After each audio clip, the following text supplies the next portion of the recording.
Welcome to today's WGU Teachers College Facebook Live session.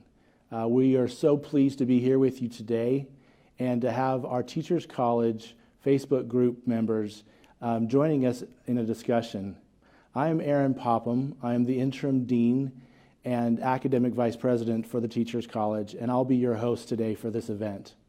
Joining me, I have Jason Thompson, WGU's Vice President of Diversity, Equity, and Inclusion, as well as Mamie Pack, one of Teachers College faculty members, our course instructor in our Fundamentals of Diversity, Inclusion, and Exceptional Learners course, as well as Mark Milliron, our Senior Vice President and Executive Dean of the Teachers College.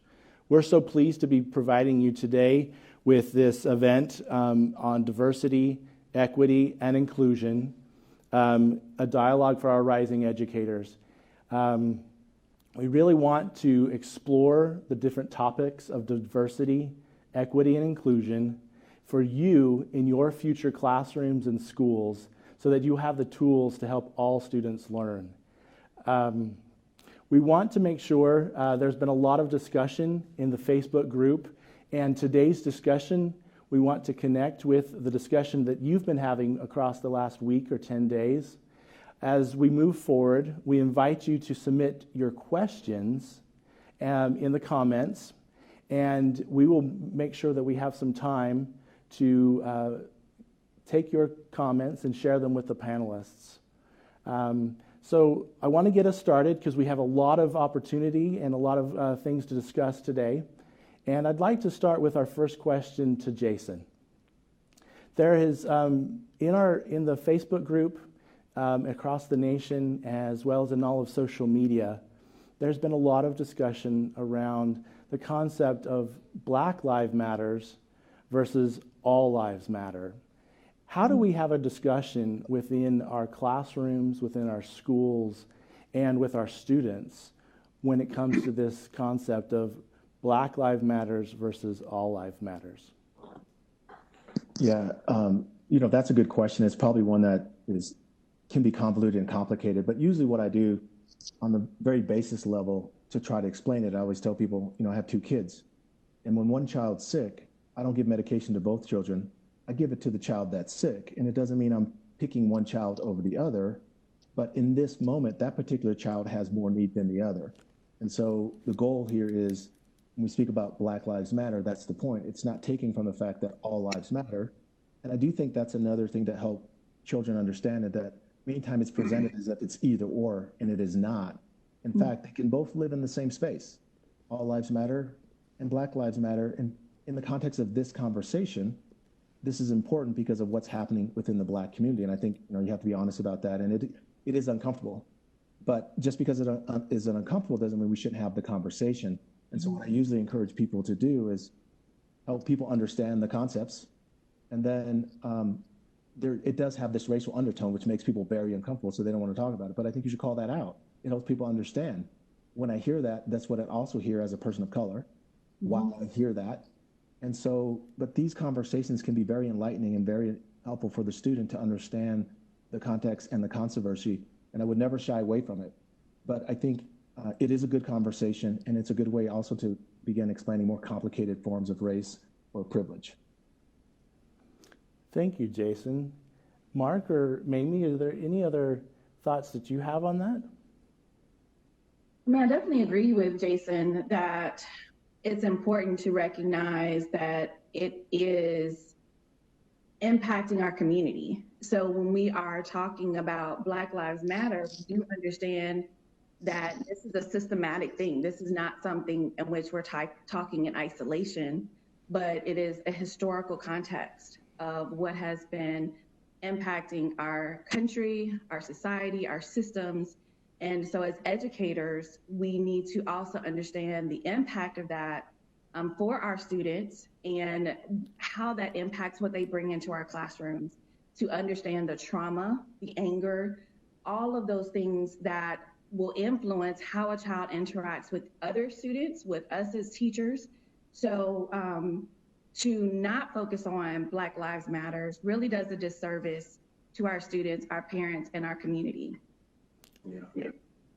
I think it's a moment, I couldn't agree more with Jason and Mamie. I think it's a moment, I heard an educator once describe it to me this way, that she catches herself whenever she says all students matter. And she remembers in her heart what she believes is every student matters.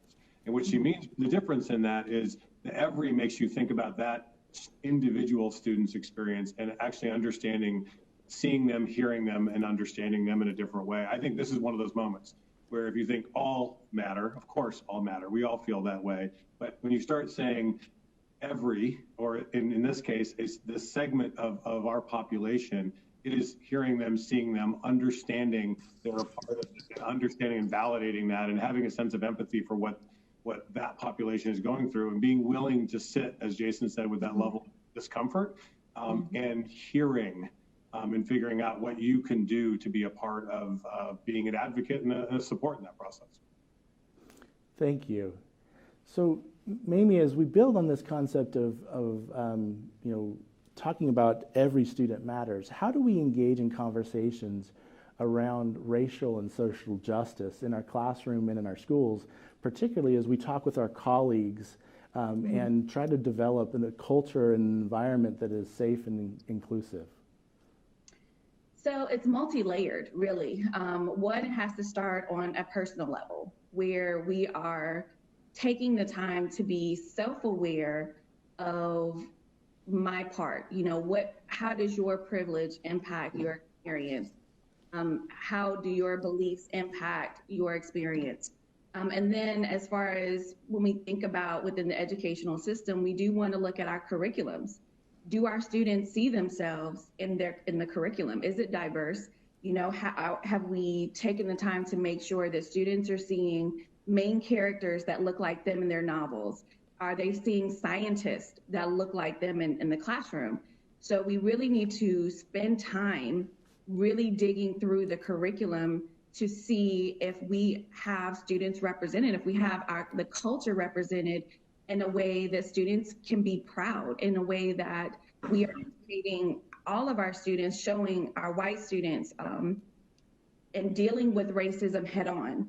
It's not something that teachers need to shy away from. It's not something that, as we're working together with our peers, that we back away from the conversation. We need to lean into the conversation and understand how has this impacted how we look at families. The conversation that's happening in the teacher's lounge, when we're deciding who we're hiring, are there, people of color who are our students? They see Black men. Are they seeing Black women? And not just in assistive roles, but as principals, as teachers, things along that nature. So it really is going to take a multi-layered approach to make sure that we are hitting it head on across the board. Thank you. As we continue going forward, Mark, how do we contextualize these conversations that we've started around Black Lives Matters, being socially and racially diverse, and how do we bring these issues forward, like systematic racism, and help make them clear for ourselves, our students, and those that we interact with? Yeah, I think, Aaron, it's a great question, because I think one of the challenges is you can end up in abstractions when you're talking about these challenges. And it's really important to kind of get concrete. So I'll just give you an example. What we just went through with COVID and what we are going through with COVID and the pandemic, what's pretty clear is the lived experience of the pandemic has been different in different communities. And I'll just give you the basic challenge of digital equity. With millions of students going to remote learning, there are rich white suburban kids who had a very different lived experience than other communities, because they had broadband that let them access curriculum and resources and engagement in ways other people could not. In fact, we just did some podcasts on digital equity. We brought in Wynn Rosser from the Temple Foundation, and just documenting that 20-30% of the population in the United States basically just had an absolutely different experience, literally having to drive with their parents to sit in parking lots to get on Wi-Fi to download their assignments. And that's just to download sometimes PDFs so they could do worksheets. That's that is a structural and systematic disadvantage for those students. And so when you suddenly start talking about that, you realize that's what we're talking about. When you're talking about systemic racism, you're talking about systems of oppression, whatever you might want to call it. It's being able to have a clear contextual example that says that is going to have a ripple effect, because now the students that had a significant educational disadvantage during this time are going to be behind. And that's going to ripple for years to come. And trying to get those students caught up is going to be tough. And so we've just suddenly hamstrung an entire generation of disadvantaged students because of that lack of access. Does that make sense? Yeah, totally. I appreciate that. Yeah. Maybe Jason, do you have any additional thoughts to build on that? I love the concept of allowing the students to see how systemic privilege works, because it's a perfect real life example. The access you have online is different depending on your social and economic standing, and then it has long-term impact as well. So where you might end up in college is actually being dictated right now by how you're experiencing this certain event. That seems like everybody's experienced the same thing, and I always say we may go to the same place to work, but my experience there is unique to me. And so a lot of times it's hard to understand issues of race and gender until you get that kind of example. So I really like the example Mark used, because I think it's an easy way for students to see, because you could ask them, if you don't have access to the internet, how would your experience have been different? Yeah. And how do you think that impacts students long term? I really like that concept of unique to me, and how we have such shared different experiences. And as we go into the classroom, we have to be able to build on those shared experiences and what is unique to each person. And so, Mamie, I'd really love for you to help us know how we make some of these shared experiences more concrete and explicit, particularly when we're trying to develop an inclusive classroom culture, so that all students can engage and learn and thrive in the environments that we're establishing as teachers and as leaders within classrooms and schools. Yeah, so absolutely. We need to be intentional when we're deciding what are our classroom norms. What is your classroom culture? And so in order for you to create a classroom culture as an educator, it takes purposeful planning and understanding what are your beliefs, how are your beliefs impacting how you interact with students, understanding that if you are white, how does your white privilege impact your experience when you're in the schools, working with students, understanding why students may have the experience that they do. And if we're not aware of those things, then we're going to put students in boxes, and we're going to identify when students are responding as a result of trauma, and we're identify that as, oh, this student is acting out. This student is a behavioral problem. When it is not a behavioral problem, it is a student reacting to the trauma that they are repetitively being exposed to, being a Black boy, a Black girl, seeing these types of violence in their communities, on television, wherever you look, they're seeing it. And so to expect them to come to class and just like, oh, everything's great, that is not, that's not responsible for us as educators.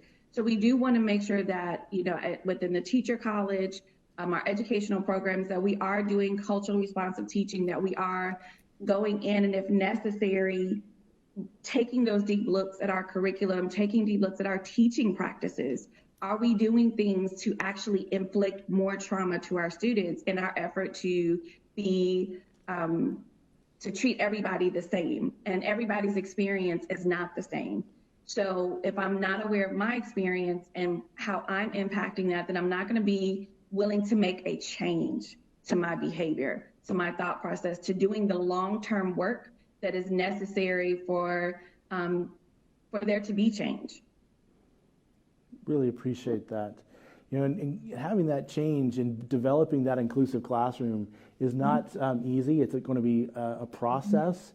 And as we start to look at things like our own privilege and those types of things, it helps us to begin to work with our colleagues and work with ourselves to move us forward.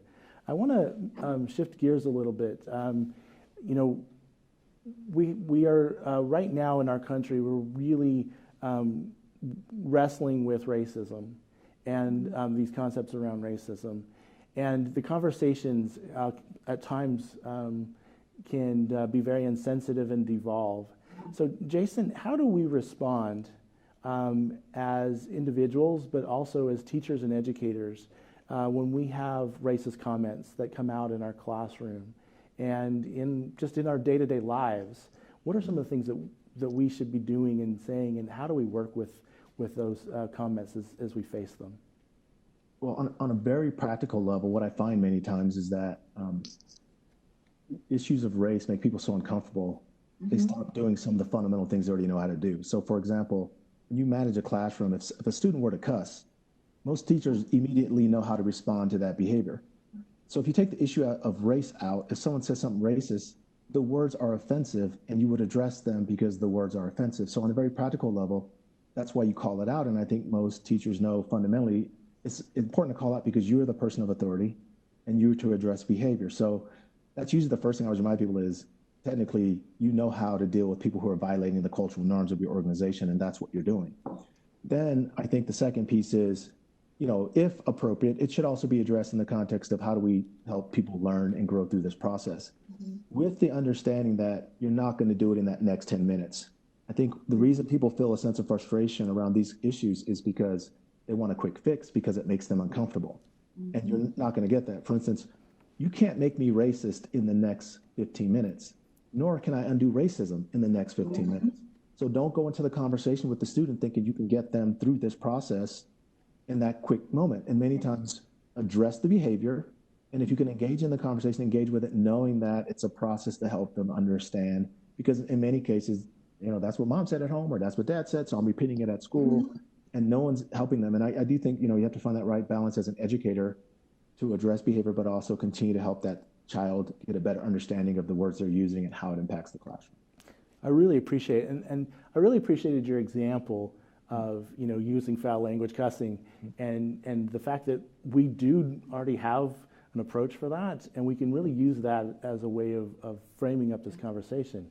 I'd really be interested in hearing Mark and Mamie, some of their experience as educators is and in their careers, how they've been working with and addressing you know, those racist comments and experiences that they've faced.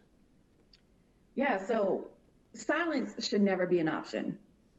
That when these situations occur, as the educator in the classroom, it is our responsibility to our students that when these situations occur, that we address it.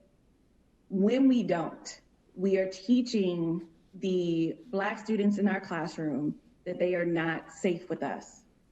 And they need to know that our classrooms are a safe space, that we are a safe space. So when it comes up, we don't have to, it's not about being ugly or being attackful or anything like that. It is you taking the time to talk with the students, help them with the communication. And just like Jason said, it is a process. So I understand as an English teacher, me teaching students how to read, it is a process to teach them how to read. And I'm continuously building upon the fundamentals of what we're doing. We're going, and so that's what we're doing in our classrooms is that I'm not going to fix this one incident, but I'm continuously building upon for both groups of students that this is a safe place, our schools are safe, but also saying that this behavior, these words, this is not acceptable here, and to equip the students with what they can do next. It's not enough to just correct the students when we're not also equipping them on how they can respond in a different manner. So I think more important is just really as educators, we have to speak, we must use our voices, and it is our responsibility to do that in our classrooms. And just to build on that, I think it really is the notion, and it's a classic educational concept, it's the notion of a teachable moment. Like those moments might be uncomfortable, but they are teachable moments. And it's remembering that those memorable messages, those memorable moments, when researchers have surveyed people later about these moments that stick with people, these messages stick with people, they tend to be these moments or these messages happen with parents, with teachers, with coaches, with spiritual leaders. And as something happened, this person did X or this person said Y. And remembering the stakes are higher than you think they are. Right? You might think I can just get through this and get to the other side because it's uncomfortable. It's like, no, the people who are watching you, e.g. your students, right? They're learning from this, and this is a teachable moment. They want to see what you're going to do, and not just are you going to react, but as Mamie said, is like, are you using this as a moment to be an educator, to actually help the person think about how do you process, how do you actually talk about this, and what do you do now? And I hate to raise the stakes on it, but it is a teachable moment, and it's something that people are going to remember, especially often the most vulnerable populations are going to remember it for their entire lives sometimes. Mm-hmm. Well, and building on these moments, we talk about very often that teachers and leaders in schools and are, they're examples, and they have a responsibility to, use those teachable moments to help move students in the classrooms forward. And so, Mark, as we think about those teachable moments and that role as, to be an example, what do we learn from teachers, their sensitivity, and the examples that they set when it comes to diversity and equity and inclusion on their students' long-term success, their long-term attitudes and beliefs when it comes to racism and to privilege and those types of things? Yeah. So, I was a part of a teaching research project 15 years ago that resulted in a book called Practical Magic, which was a study of more than 2,000 Teaching Excellence Award winners. We did deep focus groups with them, and a couple things really stick out to me. One is the teachers who were, again, recognized as excellent in their work had a very common refrain, which basically said, you're either remembered as a terrible teacher or you're remembered as a inspirational teacher. If you're in the middle, you're not remembered. And one of the things they would say is you want to be intentional about being in that category of making a difference. And so those moments are a chance for you to really make a difference. And I'm always struck, in particular, as a part of that project, one of the things we asked the teachers was, what inspired you to become a teacher? Why did you want to do this in the first place? And there was one of the core reasons broke into two camps. And one camp was the retelling of inspirational stories of teachers that absolutely changed their lives with just the right comment at the right moment, the right encouragement, going the extra mile. And we all have these stories of it. But the other side of it were a group of teachers who said, the reason I became a teacher is I didn't want anybody to ever have to go through what I went through with teachers. I wanted to make it different for different populations. And often it was people who came from diverse populations who said, I wanted to make sure that people who looked like me had a very different experience, that they weren't told that they had to expect less of themselves, that they wanted to kind of rise up to a different kind of challenge. And it's always stuck with me, that idea of trying to be that difference maker. And I think it does kind of raise the bar and help us think about how do we step into these moments and try to be transformational as part of the process. I appreciate that. Jason and Mamie, do you have some experiences yourselves with how you've been inspired by educators and leaders that you've crossed paths with in your life around these issues, or maybe even some examples of that we can learn from, so that we don't repeat some of the mistakes that you've had in your life? Yeah, I've had on both ends. So I actually, it was my 8th grade teacher, and I grew up as a military kid, and we went to civilian schools, and it was my first day in class, and I walked in and sat in the middle, right up front, and the history teacher was teaching some new lesson, and at one point he had different racial groups stand up, and I didn't move because I was new. I didn't know what was going on. And then he looked at me in front of all of the students, and he said, I want all of my light, bright, half white students to stand up. And this teacher, the entire school year, made a big issue of me being biracial. I mean, my mother had to come in, thankfully I had a mom who knew how to advocate for me. But to understand, like, that was my experience in a class with a teacher singling me out in front of all my peers. Definitely a time where it's unsafe. And I didn't want anything to do with education. But it would be many years later, another teacher who she saw me and she spoke to who I could be. And she was my motivation for actually getting an English degree and becoming an English teacher.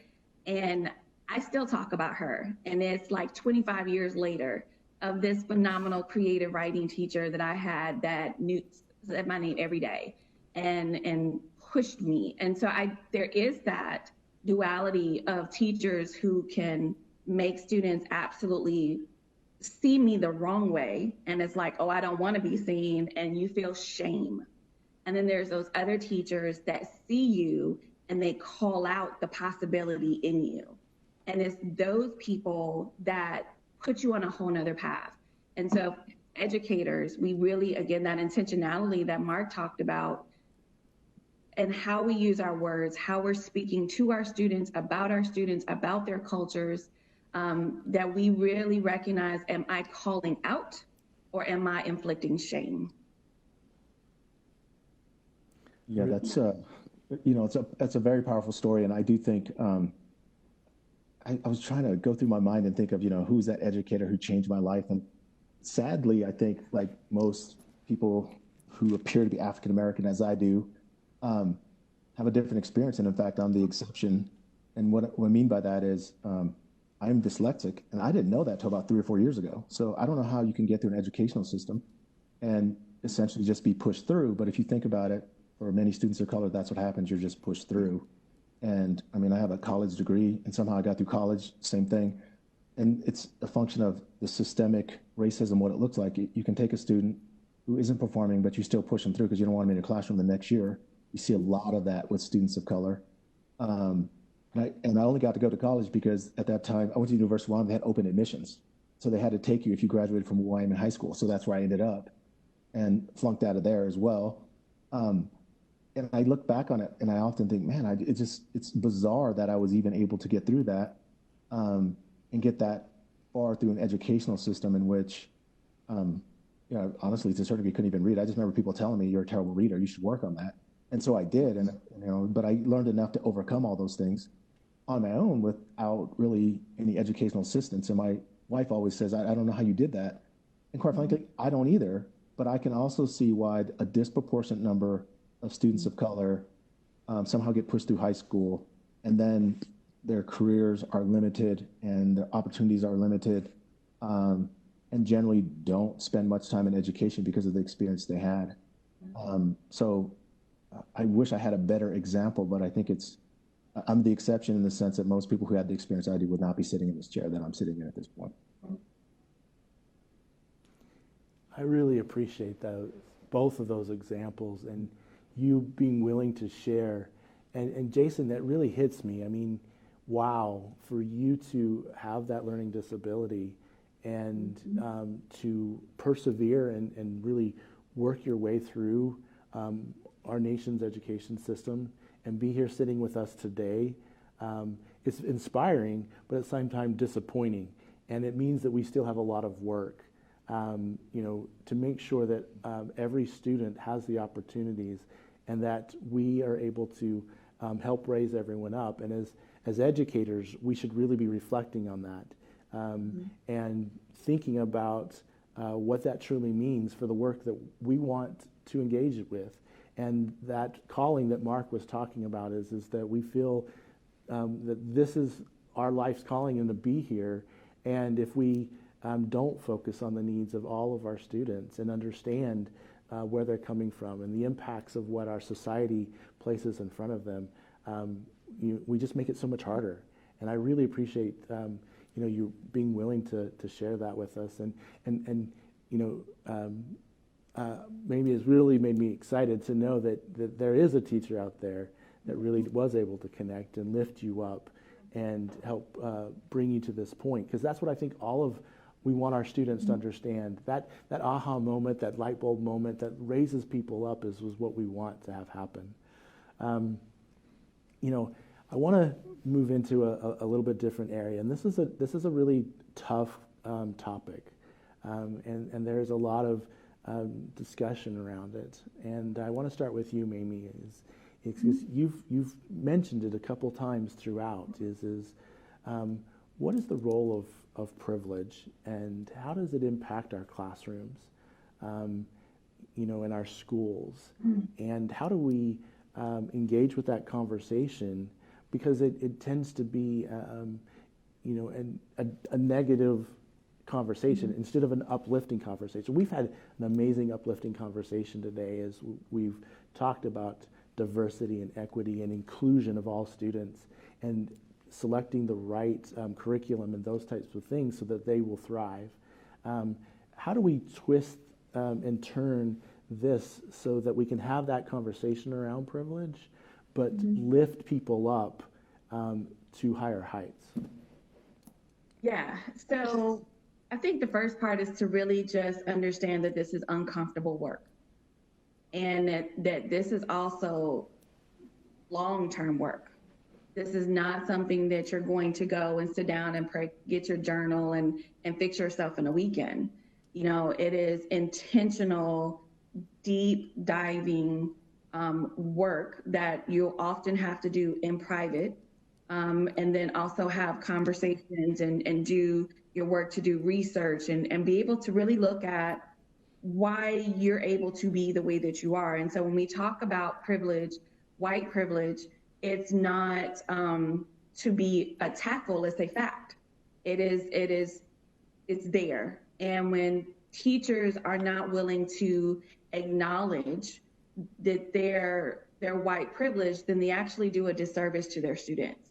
To understand that you will not know what it is like, that fear factor that happens for the Black males in your classroom, you won't know that. They will know that. And your white privilege allows you to not know that, to really walk in that experience.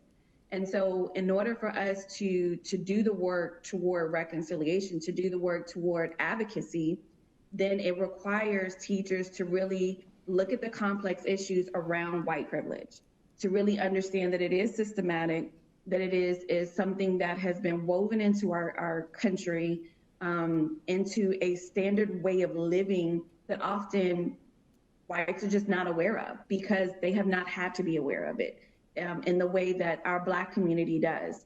And so for our white educators, there has to be a start. And I think acknowledging just where you are, acknowledging, saying, I don't even know what my white privilege is. I don't even know what that is. And I think some teachers are embarrassed to say that they don't know, that they don't understand. And starting there begins the conversation, begins the deep dive of the work that's necessary to unlearn behaviors, to unpack. And it is a continuous unlayering of understanding how your privilege impacts the types of jobs that you have access to, the money you have access to, the places that you get to live. It is a whole different experience that is not there for people of color. So really being willing to already accept that this is uncomfortable. I will be uncomfortable. I am not going to like this. There will be a lot of conversations that challenge what I think, why I think, my belief systems, and be willing to do the work. Be willing to do the unpacking, be willing to do the apologizing, and being willing to listen when people are sharing their experiences and saying, this, for you, this work environment is this. But for me, I have to find safe spaces. I have to find, and so often that's what the experience is like, where we're looking for safe spaces to share our experience. So it really begins with acknowledgement. I really believe on most places. And then there's all sorts of resources. There's podcasts, there's movies, there's books. So it's important to dig in and start doing the work. I appreciate that. I would just like to add to that real quick. I think, this concept of privilege sometimes can be difficult to understand, but I can give an example that sometimes helps people. And it would be this, that especially right now, I've had a lot of my white colleagues come to me and say, look, I don't know what to say. I feel uncomfortable. Can you help me with this? And what they're really saying is, Jason, I need the privilege of your brown skin to have a conversation about race, because if I say the wrong thing as a white person, the consequences will be much more severe than they will be for you. So fundamentally, actually, everyone understands privilege because that's why they're coming to me. They come to me partly because they assume your brown skin will protect you. Your brown skin makes you an expert. So because they understand that fundamentally, we can then take that and say, well, because you're in the situation, you're afraid of what to say, you're afraid of what the consequences might be. It's the same experience I have as a brown person when I interact with the police, that they assume I'm a criminal, they will assume that I am aggressive, and they will treat me differently. And my behavior has much more severe consequences than yours. So fundamentally, actually, everybody understands privilege, because the most conservative person will come to me and ask me to talk to them about race because they assume my brown skin gives me some knowledge or protection. So everybody fundamentally understands it. And the second thing that I think creates issues is we teach on one hand, create a safe space, but I feel uncomfortable. And so the assumption is I can't be uncomfortable in a safe space. You can, because, for example, I love high school sports, and you can go to any high school basketball gym, they rarely have air conditioning. I will be uncomfortable, but I feel safe. Yeah. It's the same concept. Stay in that uncomfortable place. It doesn't mean you're not safe. It just means you're uncomfortable. And that's a lesson that educators need as well as students, that, okay, we're going to talk about something that's uncomfortable, but it does not mean you are unsafe. Yeah. It just means we're uncomfortable with the content, and help them work through that, because that's really how you can get to the more complicated issues around race and privilege. And I think it's important in this conversation for people to kind of talk about those lived experiences when those kind of realizations come to the fore. And Jason, when I hear your story about somebody coming to ask you about that question, I think my own experience. Just quick story. I come from a family of 9 kids. I have an African-American brother, Native American brother, and a Korean sister, all adopted. And we had 25 foster kids who rotated through my house during the time I was growing up. Big, rowdy, crazy household. My sister's wedding, probably 15 years ago. And my sister Melinda is marrying this wonderful gentleman. We're all sitting here with all of our significant others from our extended family, all different kind of shapes and sizes, colors and backgrounds. And we take a bunch of wedding photos, and we're being set up now for the family wedding photo. And everybody from our extended family are all together, of all those different backgrounds. And we're all kind of crowding in, getting ready for the picture. And the photographer in that moment looks up from the back of the camera and says, no, I only need the family in this picture. Just think about that moment for a second. Now, in that moment, this is where it kind of breaks my heart when I talk about this. In that moment, I kind of thought that was funny. He's like, no, this is our family. And everyone like, no. And we said, like, this is our family. And then everyone came in, and we took that picture. After that moment, which I thought was kind of comical, this guy didn't get that this is our family, I realized that hurt my brother, Kevin. That hurt my sister, Michelle. The assumption was they weren't part of the family. And the realization that I don't live with that assumption that I wasn't part of the family. They do. That's those moments of realization that, wow, this is fundamentally different. These assumptions really do matter, and we have to talk about it, because that little assumption is the difference between being let into a program or not being let into a program, being invited to be a part of an activity or not being invited to be part of an activity. And I think, and when it comes to the white privilege conversation, we have to be willing to talk about, how we can get to that realization, because it's really hard to get to the other side until you actually kind of feel that and know it. That's good. Those were excellent examples. I really appreciate, leaning into that tough topic and giving us ways of thinking about it. And Jason, one of the things you mentioned was in your example of privilege was a police officer, stopping a black person of color, and thinking differently about them, approaching that situation differently. And that's happening right now in our nation. For the last 2 weeks, there's been a lot of rioting, and there's been protests. As I drove into work this morning, on the news, they were talking about here in Salt Lake that there's, Black Lives Matters is holding a protest today to continue the dialogue in Salt Lake and in our state. And, we have all of these protests happening and these riots that are happening. And so how do we talk about that? How do we explain the differences between protesting and rioting, and why the rioting is happening? We invoke the civil rights movement a lot in this conversation, and the quote-unquote peaceful demonstrations and protests that were happening. But this time around, it feels different. We do have a lot of emotion that's being expressed with the rioting. And so how do we tackle some of that? That's a good question, because it actually helps us explain privilege. And the reason being is people forget, like in the 60s, almost everything we saw were peaceful protests. I mean, Martin Luther King was all about peace. And the violence actually was perpetrated on them, and then it was called a riot. While they're beating Black people who were protesting peacefully, it's called a riot. And so it's interesting how people with privilege can actually define history. And that's a good example of how history has been defined, even though Martin Luther King repeatedly says, this is peaceful, we're here peaceful. I'm just gonna sit at this counter. I sit at the counter, you beat me over the head, and then you call it a riot while you're beating me. And then it's always seen as, oh, see, these people of color are the problem, they're rioting. And generally that was never the case. And so it's important to show that how, this history actually gives us an example of how privilege works and how people can redefine another person's reality. And then when you become like, how do we talk about what's happening currently, you kind of see the same thing where the majority of people are just peacefully protesting and raising an issue. It is a very small minority of people who are in fact rioting, and they're not one and the same, but it's many times, put in that package like, oh, these people are all the same and this is terrible. But at the same time, I would also say that riots work. You are paying attention because things are being set on fire and because people are upset. And as a culture, when, Colin Kaepernick took a knee very peacefully, people hated that too. So it's interesting that we say we want peaceful protests, but we won't listen to it. And so when you have an oppressed people, there are only certain opportunities they have. And so these are good conversations to have in the classroom. Like, how do you get your voice out when you are a minority and an oppressed people? And in many cases, you would do peaceful protests, and many times that too is dismissed.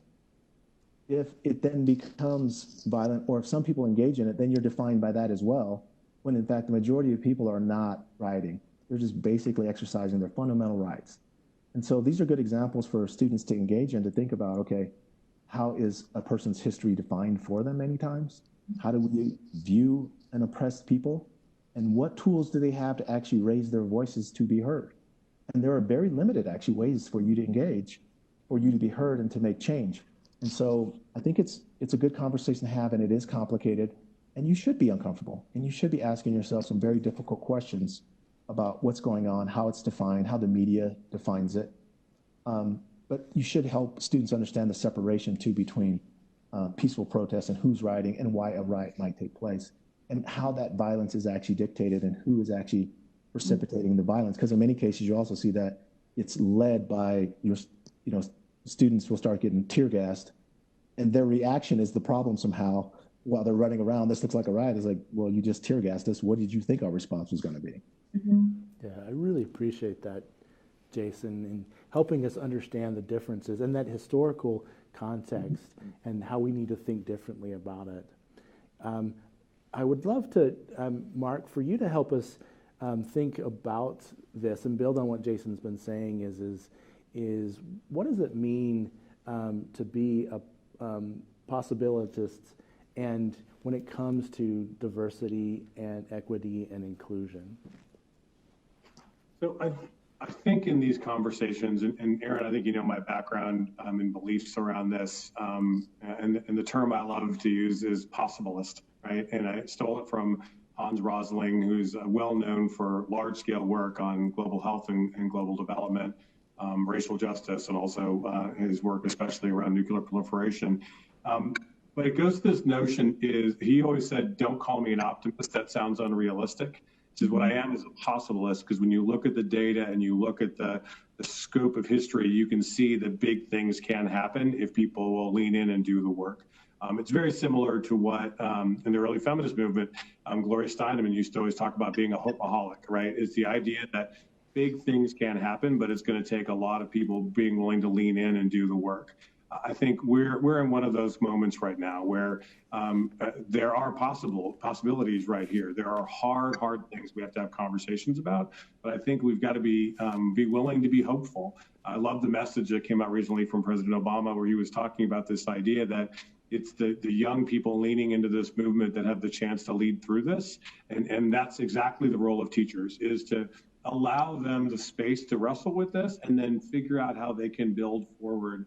All the way back to what Jason was talking about, not getting into the rhetorical conflation between peaceful protests and riots and looting, right? Realizing those are different things. And when you use them in the same way, you suddenly are conflicting one with the other, and you suddenly go from somebody who's fighting for social justice and you turn them into a criminal, right? And I know Mamie's got strong beliefs around this idea that that's part of why you teach language, so that people have a good understanding about how you understand and how you frame this work.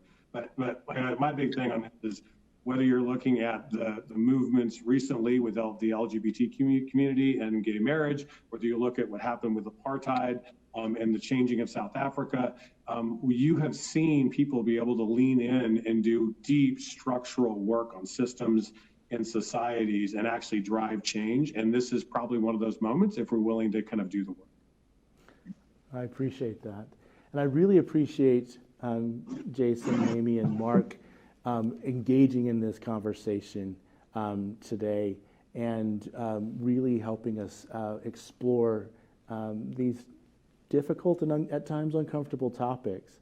We've got about 10-15 minutes left, and so I want to give Jason one more opportunity to share with us a little bit about how do we deal with being uncomfortable, and then move into some of the comments and questions that we've been receiving while we've been having this conversation today. So Jason, just wrap us up as a last thought as a panel before we move on to questions is you talked about people coming to you and wanting they're recognizing that concept of privilege, but they're uncomfortable and they feel ill-prepared. What should we be doing, and how should we change? Well, I would start with apologizing. There's no way I have the words to represent this panel. I'm probably the least qualified to do that. But I would share that you don't have to fix anything. And I think many times when we're uncomfortable, we immediately try to fix. What you need to do is listen and validate. That many students just want to share their story and know that what they're experiencing is real. And so it's important that we listen and validate, resist the urge to fix something, because many times when someone's struggling, we think, oh, let me tell you, maybe you should try this. Or we say, well, I don't think of it that way, think of it this way, which immediately makes me feel like somehow I'm not real and you're not validating my reality. You just keep trying to re-explain it back to me. And that many times, because of my personal desire, because I'm uncomfortable and I want to fix it, I'm getting out of it while I'm simultaneously dismissing someone else's reality. And so it's real important to validate how a student feels. You don't have to fix it, just help them work through it. And you don't have to be an expert on race to help people talk and engage, because we can all learn at the same time. And that would be the one thing I would say, is just resist the urge to fix, work on how do I validate and be a good listener. I really appreciate that. And that's actually a great segue, Jason, into, by listening and validating, into our first question that's come in through the comments. And I want us to listen and validate our students and their engaging in this conversation. One of our commenters says is that I've heard some peers say that racism isn't an issue in their school and in their classrooms. And why would we want to bring that issue up anyway? It's difficult.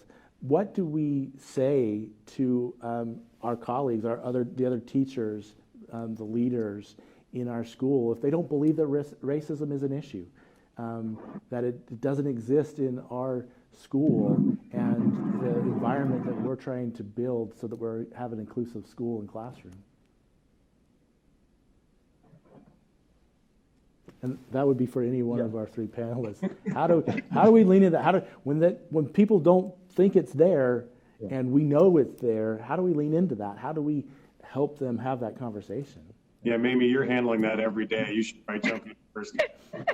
And I was like, so I would first, really want to understand why that teacher has that point of view. To have a discussion about what is happening broad scale.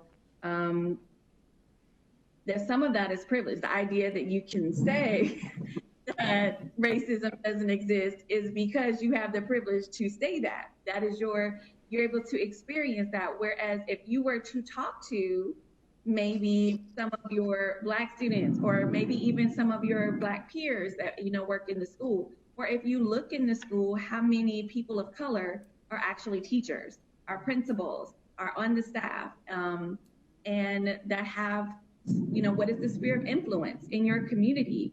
So when you start taking that deep dive and really kind of looking like, does my environment really look diverse? Are we really talking issues? What does my curriculum look like? You'll really start to realize that racism is there. The systematic view of it is interwoven so well that it's just a part of your life. And so when something is familiar, you don't even recognize that, oh, wait, this is there? Oh, that's what this is. So again, that's why it's important to do the work, to be able to take a look at what is racism, because often what people think, they're like, I'm kind to everybody. You can be kind and still be racist. And people want to treat them as separate entities, and they're not. So I really would challenge the teacher to go ahead and really take that look around, to start there. What do you see? What do you see in your environment, your community? What do students see? And are you willing to talk to other teachers? Would the Black teacher that works in your school say the same to you? The one thing I would add is, I always say, fundamentally, we already kind of have skills to deal with this. For example, if you had a student who said to you, look, China doesn't exist. I've never seen a Chinese person, so it doesn't exist. As a teacher, you would say, okay, let's take a minute with this, and let me show you that China, you would give them proof that it exists. Mm-hmm. With issues of race and racism, it's the same idea. If a student were to say racism doesn't exist, you have an obligation, which would be the same if it was them saying China doesn't exist, is to educate them and push them to grow. So, honestly, it's not unusual for students to say things like that. I mean, hell, they don't want to learn calculus, and I don't blame them, right? But that doesn't mean we don't teach it. And so it's not driven by the student, it's driven by the adults in that environment and the educators in that environment. Yeah. And there's something powerful about contextual-based learning and actually trying to figure out how you bring the context to somebody to help them understand a reality different from their own, so they can begin to, again, develop that sense of empathy. It's so important for youth intellectual development to lean into empathy, and that contextual learning is a moment for doing that. You don't get that with worksheets. You don't get that with multiple choice. What you get that with is generally things like project-based learning and deep experiential learning, where you can bring context to life, and then suddenly you develop that sense of empathy where big problems don't get solved, even in design and science, without a sense of empathy. It's just amazing how, as educators, you have a chance to really take a hold of that and begin to kind of bring that to the fore. I mean, we were talking before about curricular resources that are useful in this. So the tolerance.org website has had these kinds of curricular resources for a long time. There are a host of other places that have it, but there are educators now who are trying to share these resources to try to bring this to life for people. And I think that's where you begin, is you've got a community of practice out there, and lean into that community of practice and try to find those contextual-based learning resources that can help somebody, as Jason said, realize China does exist. Yeah. Well, and Mark, I really appreciate you starting to talk about those resources, because that's our second question that I'd like to kind of get at is from our students is, what are some good resources to learn more about being a culturally sensitive educator? Mark, you've mentioned one just now. What are some others that our participants and our students can be turning to really become that culturally sensitive educator that they're interested in being? Yeah. So embracerace.org is a great resource that really takes that look. Plenty of books, resources to help with building that culturally responsive environment. There are all sorts of great movies that you can stream on Netflix. There is 13th by Ava. There's a whole body of work, Toni Morrison and Maya Angelou. So there's all these great resources where you can start the work. And then one of the things that I do is when I find a resource, then I look into their resources. And I just continue to keep doing the research and adding to what I know. Definitely recommend starting with embracerace.org. Mm-hmm. Jason, Mark, any additionals? Yeah, I would. I love that question because I get it all the time. People say, "Well, what book do you read? What do you read?" And because I'm dyslexic, I don't read a lot actually because it's just just something I cannot do. So I like audiobooks, but at the same time, it's a good way to explain how privilege works, right? Because we just assume everybody can read. We approach the world that way, and not realizing that it creates a unique situation for me. And actually is one of my trigger points. Like growing up, telling people you can't read is not something you're proud of, like that, and just always struggling. But one of the things I found is that there's two things I like to do. One is audiobooks, obviously. But the other thing is you can go, if you have like Google, not that this is not an endorsement for Google necessarily, but if you have Google Mail, you can set up I can't remember what they call it, but it'll just send you articles. You can just type in like the word diversity or racism, and then every morning or once a week, it'll just send you a list of articles. Now, for me, the reason I like it is because of how I read. I need short, very dense content. And so it's good for me because I just read a lot of articles and get the information in that way. So that's another way to get it is obviously there's books. I'm not your best resource for that, but I like just getting those articles. And then I just try to spend 5 or 10 minutes a day just going through those. And I think it's I call it a cheat. You can kind of get a lot of information quickly. But it's another way for you to just stay current and just, not maybe dominate your day, but at least give you some time that you can read and engage with some content. Yeah. So there are a family of resources out there. If you go to there's a website called OER Commons, oercommons.org. It stands for Open Education Resource Commons.org. And if you literally put in social justice, race relations, you're going to get a cavalcade of resources that are ranked by the teachers as the ones that were the most useful. And what's great about it is they're all free. They're all things you can download, PowerPoint presentations, videos, media that you can pull in, totally worth a visit.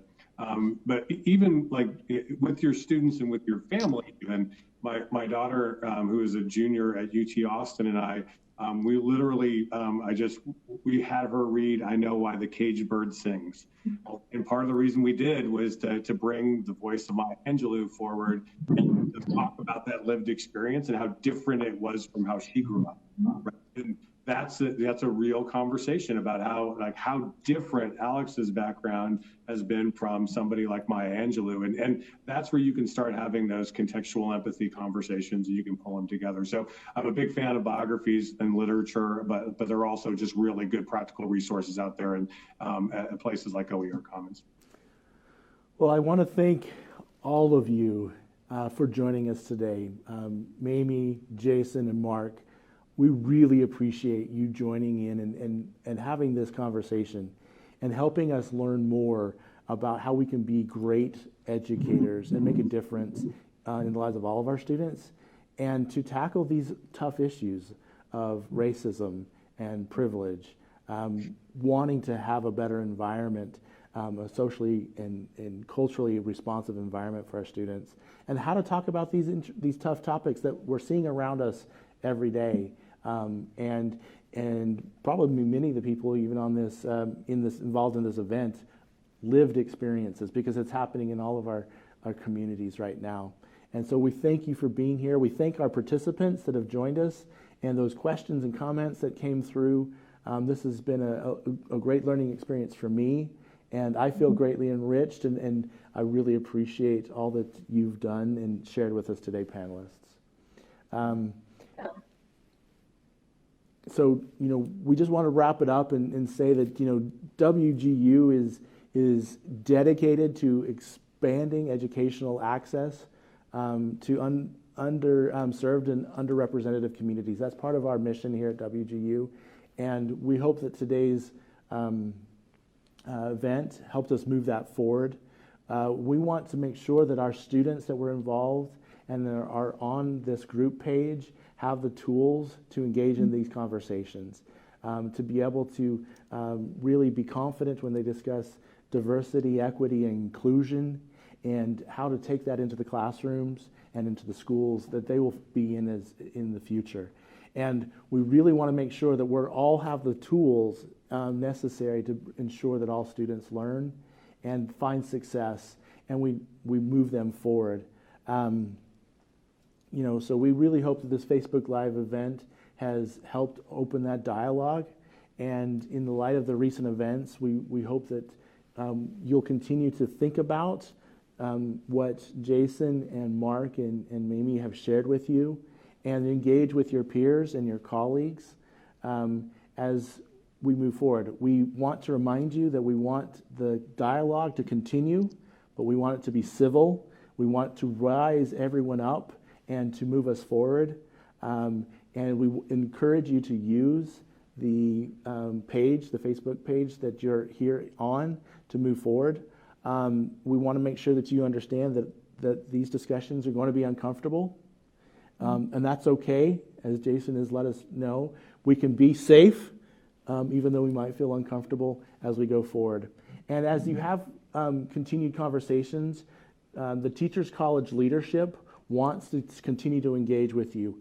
We want you to share with us what you're thinking. So please use the TC Hears You at wgu.edu email box, and our team will work to respond to those questions, to explore these topics with you, so that we continue to rise and raise each other up. We meet these challenges and have these difficult conversations so that we do make a difference, that we, in our own spheres of influence, raise up our communities, the schools that we will be in, and make a difference in the lives of those P12 students, so that we leave a better place for the world, and that these students of color don't have the same challenges that we're having to discuss today, that we really do make a difference in the world. And so we thank you all. We wish you the very best and hope you have a great afternoon.